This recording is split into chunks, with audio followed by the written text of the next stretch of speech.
नमस्कार, स्वागत है आपका। मैं हूं आपके साथ सपना दीपक मंदेशिया। बुलेटिन का आगाज करेंगे। सिख पंथ के संस्थापक और प्रथम गुरु श्री गुरु नानक देव के प्रकाश पर्व पर कार्यक्रम का आयोजन किया गया, जिसमें मुख्यमंत्री योगी आदित्यनाथ शामिल हुए। इस दौरान मुख्यमंत्री योगी ने कार्यक्रम को संबोधित किया। हार किया जा रहा था, मंदिर तोड़े जा रहे थे, बहन और बेटियों की सुरक्षा खतरे में थी, तब भी उस समय उस कालखंड में एक उच्च कोटि का आध्यात्मिक महापुरुष बिना किसी भय के, बिना किसी दबाव के, बिना किसी की चिंता के बगैर न केवल आध्यात्मिक ज्ञान से समाज को आशीर्वाद प्रदान कर रहा था, बल्कि समाज संगठन और समाज के प्रत्येक तबके के लिए उस समय उनका जो निर्देश था, जो मार्गदर्शन था, मिल बांट करके खाओ, गरीबों को अन्नदान करो, यात्रा करने के जो उनके आदेश थे, आज भी इसके दर्शन हमें पवित्र गुरुद्वारों में देखने को मिलता है। आप याद करिए कितने उच्च कोटि के आध्यात्मिक महापुरुष थे। वह समय था जब दुनिया में व्यक्ति पैदल ही यात्रा करता था, साधन नहीं थे। और कहते हैं जब वे काबा पहुंचे तो वहां पर वे आराम कर रहे थे।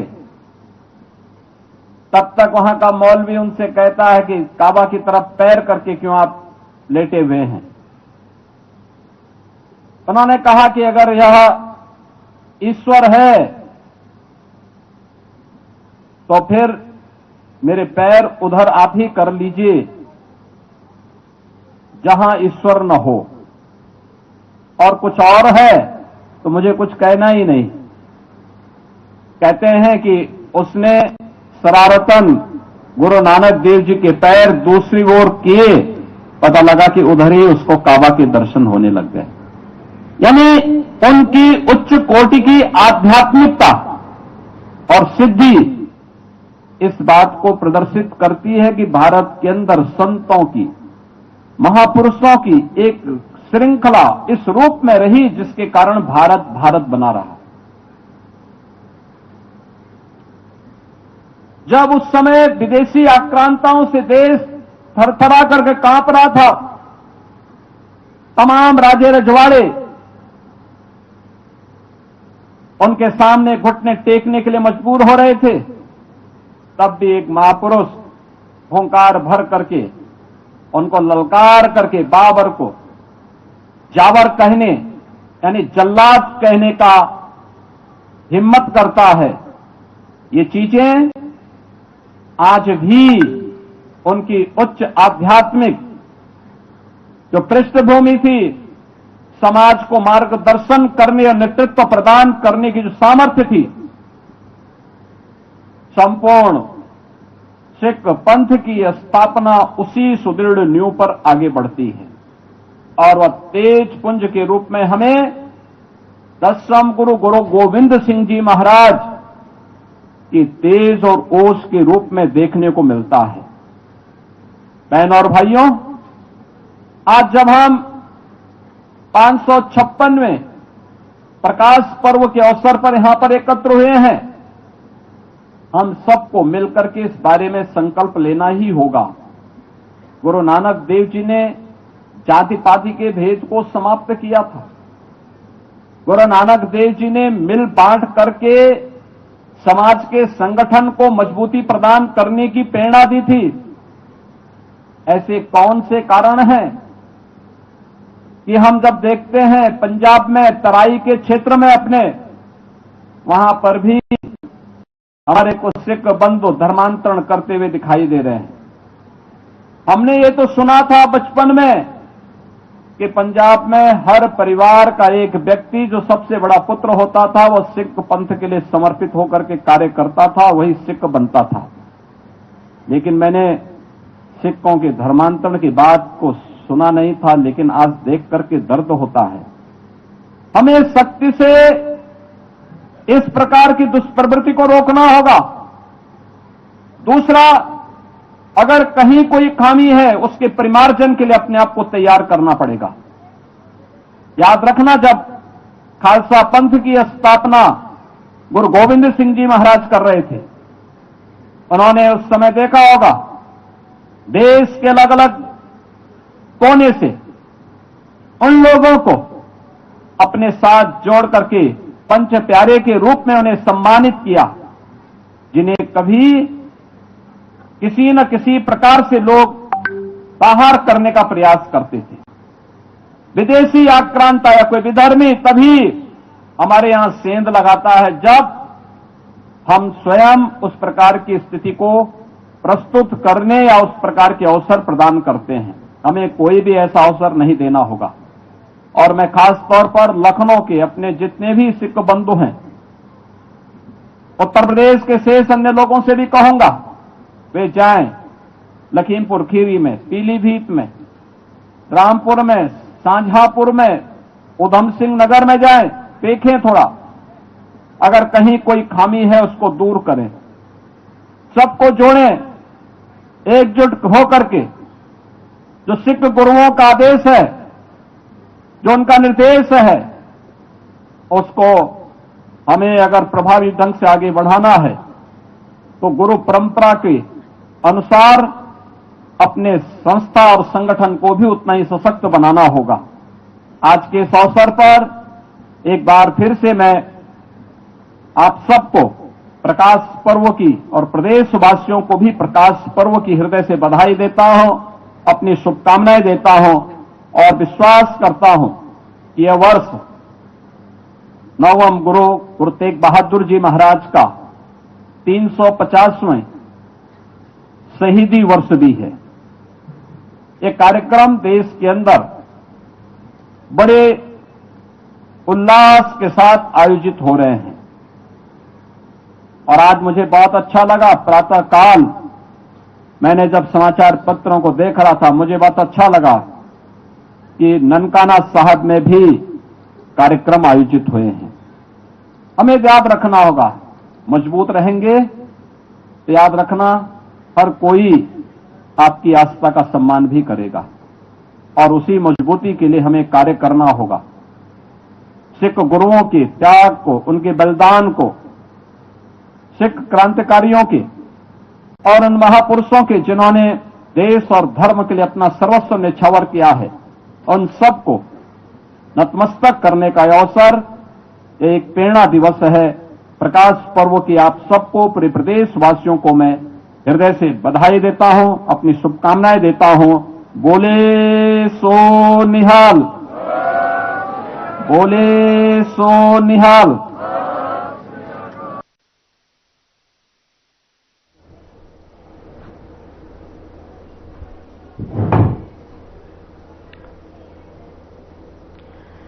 और बिहार में मुख्यमंत्री योगी आदित्यनाथ की जनसभा वजीरगंज विधानसभा क्षेत्र में जनसभा हुई है, जहां पर जनसभा में मुख्यमंत्री योगी आदित्यनाथ संबोधन दे रहे हैं। क्या कुछ कह रहे हैं, आइए आपको सुनाते हैं। पतिये हर हर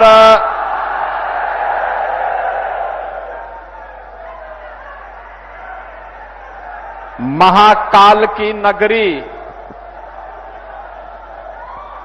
उज्जैन के लोकप्रिय सांसद श्री अनिल फिरोजिया जी,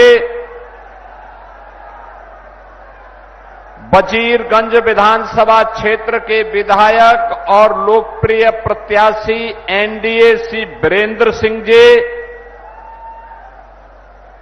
प्रदेश कार्य समिति जेडीयू के सदस्य श्री राम कुमार मेहता जी,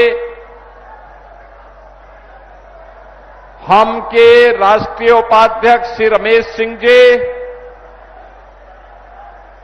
जिला महामंत्री भाजपा श्री विनोद सिंह जी, विधानसभा के प्रभारी श्री दीपक पांडे जी,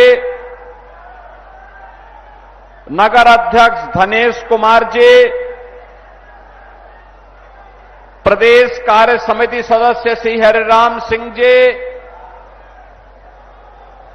भारतीय जनता पार्टी के जेडीयू के, एलजेपी के, हम के और एनडीए के हमारे सभी सहयोगी दलों के सभी पदाधिकारी और वजीरगंज के आज की इस चुनावी सभा में भारी संख्या में उपस्थित मेरे सभी बहनों और भाइयों, ये मेरा सौभाग्य है कि मुझे गया जनपद की इस विधानसभा क्षेत्र में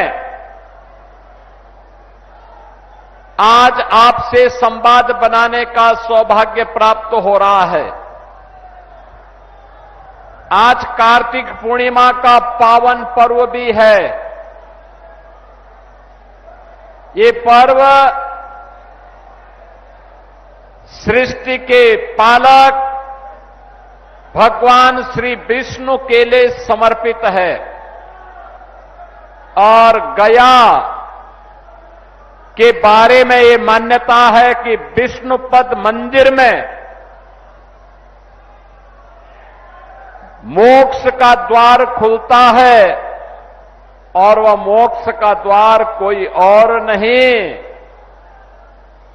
ज्ञान,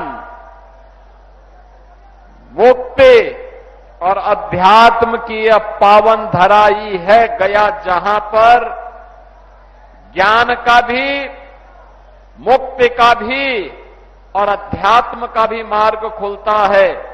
ऐसी पावन धरा को मैं कोटि कोटि नमन करते हुए आप सभी का अभिनंदन करता हूं। बहनों और भाइयों, इसी गया ने महात्मा बुद्ध को ज्ञान प्रदान किया था और यही धरती है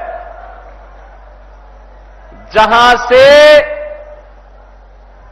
आचार्य चाणक्य ने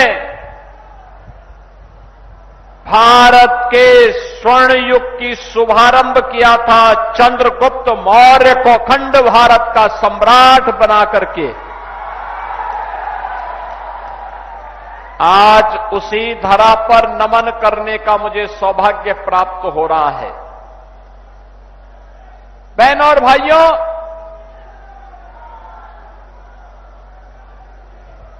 ये धरती इतनी पवित्र है कि मनुष्य तो ज्ञान, मुक्ति और अध्यात्म की प्राप्ति के लिए इस धरा पर आता ही है। सनातन धर्म की हमारी परंपरा है कि स्वर्ग लोक के पितर भी। और एक छोटे से ब्रेक के लिए रुकेंगे, जल्द लौटते हैं।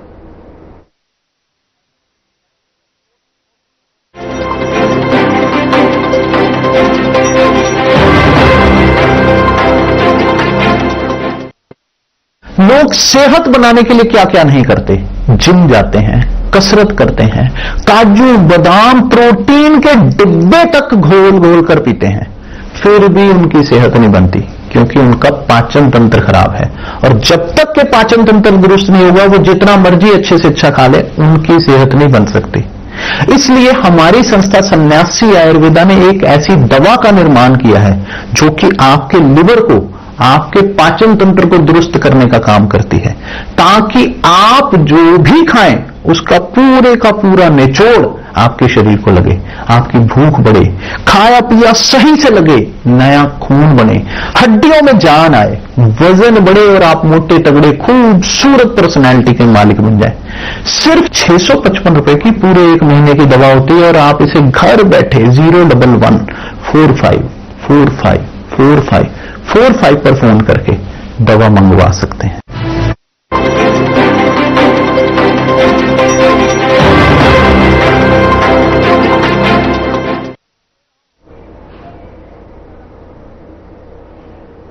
और ब्रेक के बाद एक बार फिर से स्वागत है आपका। खबरों में आगे बढ़ेंगे। माफिया से मुक्त कराई गई भूमि पर निर्मित दुर्बल आय वर्ग के 72 परिवारों को फ्लैट के आवंटन पत्र के वितरण और सरदार वल्लभ भाई पटेल आवासीय योजना के लोकार्पण के लिए कार्यक्रम का आयोजन किया गया, जिसमें मुख्यमंत्री योगी आदित्यनाथ शामिल हुए, जहां उन्होंने कार्यक्रम को संबोधित किया। जननायक कर्पूरी ठाकुर को दिया हो, वह बिहार अपनी पहचान के लिए क्यों मोहताज हुआ? बहनों और भाइयों, पहले कांग्रेस ने, फिर आरजेडी ने यहां लूटा, पहचान का संकट खड़ा किया, नौजवानों के रोजगार को छीना, अन्नदाता किसानों को बदहाल करके रख दिया, गरीबों को योजनाओं का लाभ नहीं दिया, विकास का पैसा अपने परिवार के विकास में लगा दिया। परिणाम क्या था? सब कुछ चौपट था। नक्सलवाद फैलता गया, माओवाद फैलता गया, माफियावाद फैलता गया और सत्ता के समानांतर माफियाओं की सरकार चलने लग गई। बहनों और भाइयों, जिस बिहार ने भारत को नेतृत्व दिया था, कांग्रेस और आरजेडी ने उस बिहार के सामने, उस बिहार के नौजवानों के सामने, बिहार के नागरिकों के सामने पहचान का संकट खड़ा किया। अन्नदाता किसानों को आत्महत्या करने के लिए मजबूर किया। बेटी और बहन के ऊपर सुरक्षा का संकट खड़ा किया। और जब भी कानून व्यवस्था खराब होती है तो युवा परेशान होता है रोजगार के लिए, बहन और बेटी सुरक्षा के लिए परेशान होती है, व्यापारी अपना व्यापार समेट करके पलायन करता है, बाहर का कोई निवेशक नहीं आता है और परिणाम होता है विकास बाधित हो जाता है। बहनों और भाइयों, आज जब प्रातः में गया के लिए लखनऊ से चल रहा था, वहां पर मैंने एक कार्यक्रम किया। उत्तर प्रदेश में आरजेडी और कांग्रेस का एक पार्टनर है समाजवादी पार्टी। समाजवादी पार्टी का एक वहां पर माफिया था जो उसका शागिर्द रहता था। उस माफिया ने लखनऊ में समाजवादी पार्टी की सरकार के समय एक नहीं, गरीबों की जमीन पर और सरकारी जमीन पर 4 किले नुमे मकान बना डाले थे। हमारी सरकार आई, मैंने पूछा, भाई ये 4 किले नुमा बड़े बड़े बंगले किसने बनाए हैं? तो लोगों ने कहा कि फलाने ने। मैंने कहा, भाई ये तो कुख्यात माफिया है। लोगों ने कहा हां। तो मैंने कहा फिर बुलडोजर की कार्रवाई हो जाए ना। और बहनों और भाइयों, आज मुझे बताते हुए प्रसन्नता है, हमने उस जमीन को पहले प्लेन किया और फिर उसी जमीन पर गरीबों के लिए आसियाना हाई राइज बिल्डिंग बना करके, ऊंची बिल्डिंग बना करके गरीबों के आवास बना दिए गए। और आज प्रातः कार्तिक पूर्णिमा के अवसर पर जब लोग गंगा स्नान कर रहे थे, पवित्र नदियों में स्नान कर रहे थे, तब मैं लखनऊ में उन गरीबों को आवास का पट्टा दे रहा था, आवास उपलब्ध करवा रहा था। बहनों और भाइयों, जो काम उत्तर प्रदेश में समाजवादी पार्टी करती थी, कमोबेश वही काम कांग्रेस और आरजेडी के लोग बिहार में करते थे। और इसलिए इनका उपचार केवल एनडीए है, एनडीए। याद करिए ना, ये लोग आपको लड़ाते थे, ये आपको लड़ाते थे जाति के नाम पर। जाति सेना खड़ी खड़ी करके इन्होंने पूरे बिहार को पहचान के संकट के दौर से गुजारा था। बहनों और भाइयों, जब भी बटेंगे तो इनको तो ये जो समाजवादी पार्टी है ना, ये आरजेडी की पार्टनर है, कांग्रेस की पार्टनर है यूपी में। इन लोगों को परेशानी होती है कि बीजेपी की डबल इंजन की सरकार नाम क्यों बदल देती है। हमने कभी नाम इसलिए बदल देते हैं जिसके नाम के अनुरूप काम किया जा सके। जैसे फैजाबाद का नाम हमने अयोध्या किया, क्योंकि अयोध्या ही वास्तविक नाम था। हमारा पौराणिक नाम अयोध्या था। भगवान राम का जन्म अयोध्या में हुआ था।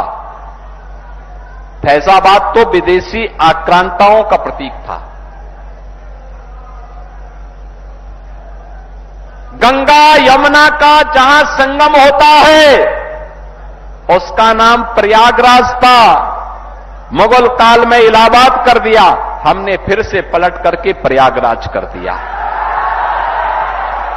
समाजवादी पार्टी को इसमें भी परेशानी है, कहती अयोध्या नाम क्यों कर दिया, प्रयागराज नाम क्यों कर दिया। और यहां पर कांग्रेस को परेशानी होगी कि कहीं वीरेंद्र सिंह जी वजीरगंज का नाम न बदल दे। बहनों और भाइयों, अगर हमें आगे बढ़ना है तो विरासत का भी सम्मान करना पड़ेगा, अपनी विरासत को सम्मान कर देना पड़ेगा। अपने पूर्वजों के गौरव पर गौरव की अनुभूति करनी होगी। और यही कारण है भारत का हर सच्चा भारतीय राम को अपना पूर्वज मानता है। याद करिए ना,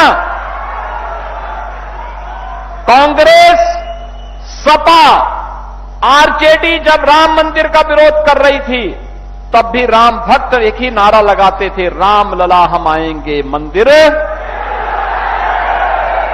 लाठी गोली खाएंगे, यही नारा लगता था। कांग्रेस ने सुप्रीम कोर्ट में क्या कहा राम हुए ही नहीं, यानी जैसे कांग्रेस का ही खानदान पैदा हुआ है, बाकी और हुए ही नहीं। बहनों और भाइयों, ये लोग राम को नकारते हैं, कृष्ण को नकारते हैं, भगवान विष्णु को नकारने लग जाएंगे, ये हिंदुओं को भी नकार देंगे। इसलिए जब वो हमको नकारेंगे तो हमें भी इनको नकार देना चाहिए।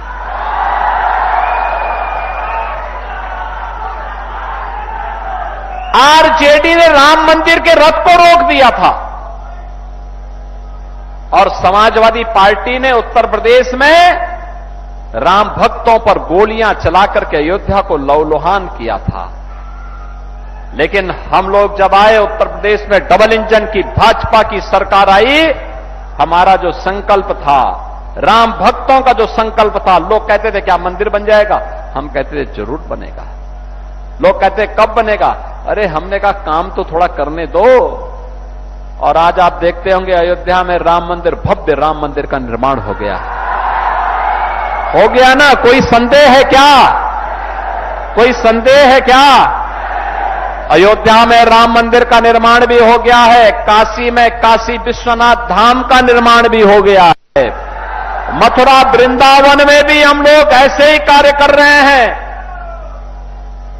हर तीर्थ को ऐसे ही सजा रहे हैं, कोई भेदभाव नहीं, सारे तीर्थ सजेंगे। और ये लोग, ये सपा के लोग क्या करते थे, ये लोग पैसा हमारा और उस पैसे को देते थे कब्रिस्तान की बाउंड्री के लिए। हमने कहा ये पैसा कब्रिस्तान के लिए नहीं जाएगा, ये पैसा मंदिरों की सुंदरीकरण के लिए जाएगा, तीर्थों के फिलहाल इस बुलेटिन में इतना ही। नमस्कार।